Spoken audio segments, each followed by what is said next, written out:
Didn't. When the dust of World War I cleared, one socialist had captured state power.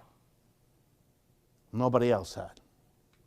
And the one who had used violent revolution to do it. Amazing. And gave the Soviet Union an incredible position in the world of socialists. They're the ones who had done it. They're the ones who had done it.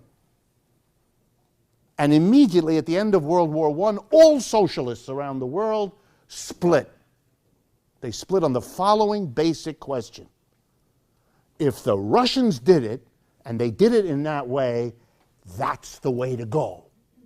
And the other socialists said, are you crazy? That's peculiar, that's the special conditions of Russia, that was this and this. No, don't draw that inference. They couldn't come to an agreement. So the people who thought that Russia showed the way withdrew from the socialist parties, withdrew from the socialist movement, and to underscore their view, they said, we're going to take a new name. We're going to call ourselves communists. That's where this comes from. What the fuck?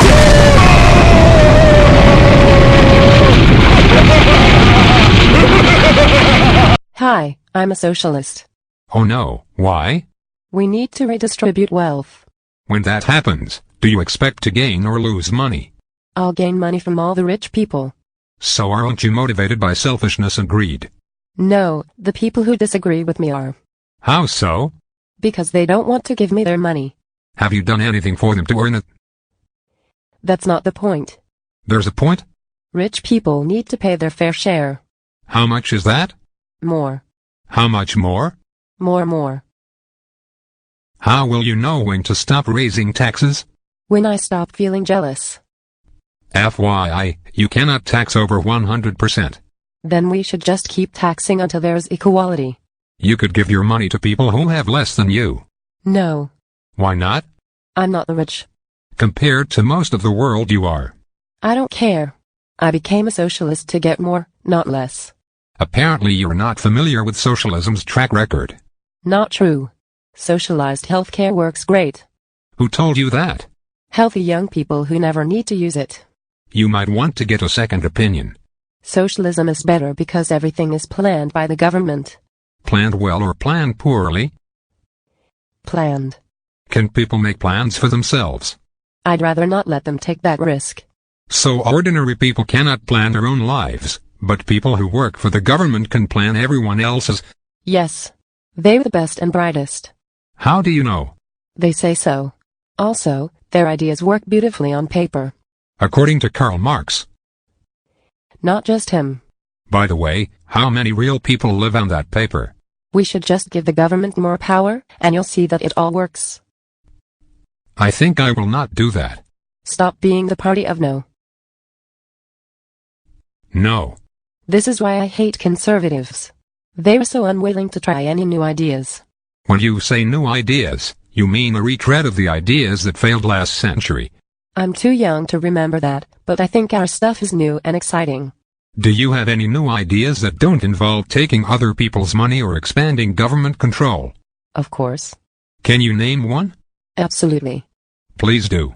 Well, actually the idea I had in mind isn't a good example. Why not? Because it involves taking other people's money and expanding government control.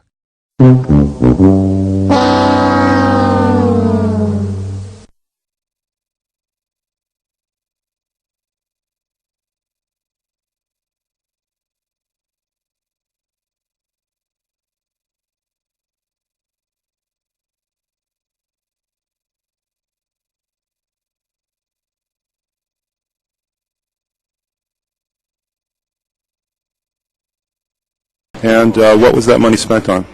That money was lent. It was lent to banks, investment banks. It was spent on lending through the commercial paper market, and it was lent to foreign central banks that lent dollars to their banks to take pressure off the U.S. dollar market. So it wasn't spent; it was lent. Which institutions received that, and how much for each institution? I don't know which specific institutions received it, but by categories of institutions, that's captured in our balance sheet that we publish each week. But we would like that in writing, Mr. Cohen, for the hearing record. Okay. I'm sorry, what in writing, Mr. Chairman? The answer that you didn't have right off the top of your head to that question. Okay.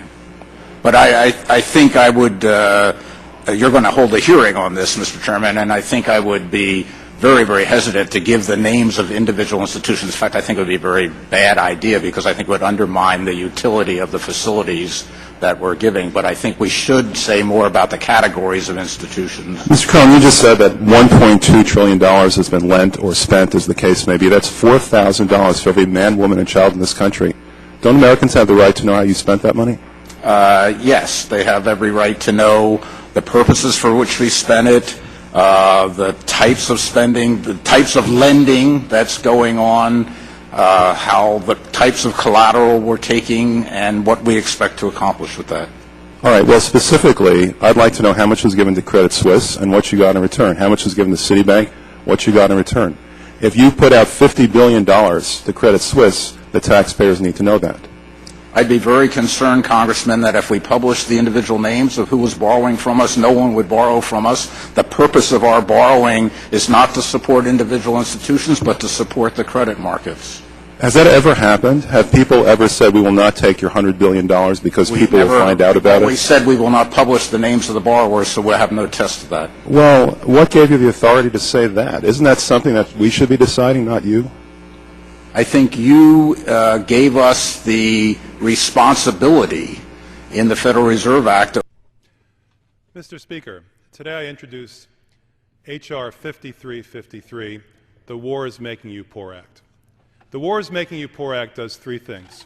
First, it requires the administration to carry out the wars in Iraq and Afghanistan with only, that's only, the $549 billion set forth in the President's budget for defense spending, without the additional $159 billion the President has asked for the sake of the so-called emergency war, which now stretches on to 9 years in one case and 7 years in the other.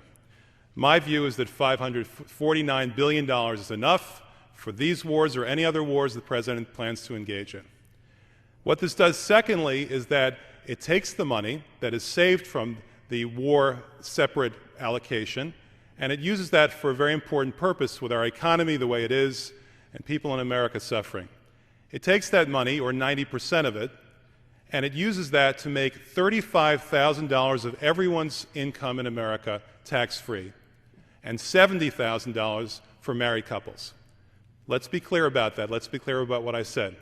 With the money that is being saved by the War is Making You Poor Act, we can give $35,000 of every American's income. We can make that tax-free, and $70,000 for married couples. And in addition to that, it takes the remaining money and reduces the federal deficit and the federal debt. I think those are three things, all of which need to be done. This bill brings them all together. Let's start with the fact that the administration has asked for $549 billion to basically keep the lights on at the Pentagon, and beyond that asked for another $159 billion for the wars. Let's see exactly how much that means. On this chart here, you can see that the U.S. military spending is as much as the entire rest of the world combined. As much as the entire rest of the world combined. And in fact, the ones who come in second are our NATO allies in Europe, who I don't expect to be attacking us anytime soon. Beyond that, you have to go all the way down to China to get to any country that is conceivably ever going to be a military enemy, and we outspend China by over 5-1. Beyond that, we get into our allies in East Asia and Australia, and you have to go all the way down to Russia, whom we outspend by almost 10-1, before you get to any country that could conceivably be a military opponent. Why is this necessary? If we're going to have military spending that amounts to this much, half of all the military spending in the world, do we need to have on top of that base budget, another $150 billion for the war? I think not, particularly when people in America are suffering. So I believe that the thing we need to do is to take that $159 billion that the president has set aside. We're not saying he has to stop the war. We're not giving a cutoff date for the war. We're simply saying you need to fund that out of the base budget of $549 billion, and we take 90% of that money and give it back to the American people. And I think most people would be surprised to learn that that is so much money that we've been spending on the war in Afghanistan and the war in Iraq that every single taxpayer in America will be able to get his first or her first $35,000 of income completely tax-free. You won't see $1 in tax until you make more than that. And in fact, almost a third of Americans don't make more than that, so they will simply be excused from the federal income tax system, and all we need to do is to stop separately funding the wars in Iraq and Afghanistan. Now, I've heard a lot of complaints from the other side and many complaints from people on our side about the federal debt and the federal deficit. Here's something concrete that you can do. If this bill passes, we'll be able to reduce the federal deficit by $16 billion. You don't have to take my word for it. It's already been scored by the Joint Committee on Taxation. The Joint Committee on Taxation staff has determined that the tax cut that's needed to give every single person in America $35,000 tax-free, their first $35,000, would cost less than the wars and would leave over after that another $16 billion. Mr. Speaker, this is an idea whose time has come.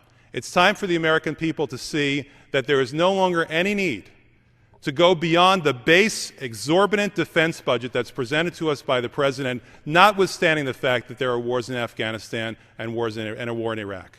It's simply not necessary. You can see for yourself, enough is enough.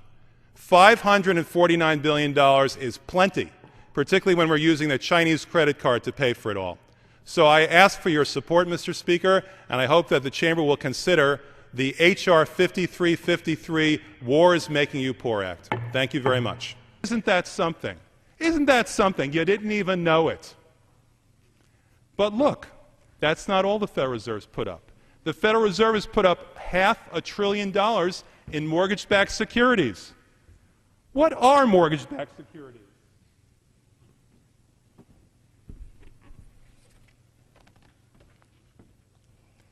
They are securities backed by mortgages.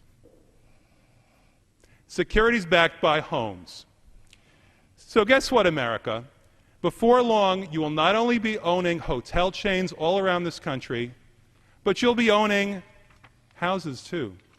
Maybe your neighbors' houses, maybe your own houses, but not exactly. Because you see, when the Federal Reserve owns these assets, you don't exactly own it. In fact, since we don't audit the Federal Reserve, you don't own it at all. You have no control over it. Actually, what's happening is that when these mortgages go bad, the Federal Reserve owns your home. And if you can't make the payments, the Federal Reserve becomes your landlord. So isn't that interesting? For all this time we've been hearing about socialism, communism, creeping government control of our economy, how we shouldn't have the government owning GM, how we shouldn't have the government owning major banks, and it's been happening by stealth because we don't audit the Federal Reserve.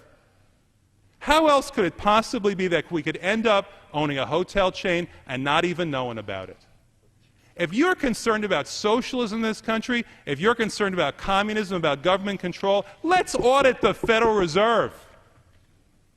And let's find out once and for all who owns the hotels, who owns the houses, and let's try to put this wild beast that creates money out of nothing and jams it into the pockets of special interests like Maiden Lane, like Bear Stearns, like J.P. Morgan, like all their friends. Let's put them under some degree of restraint before it all comes crashing down, these hotels, these houses, before it all comes crashing down on us.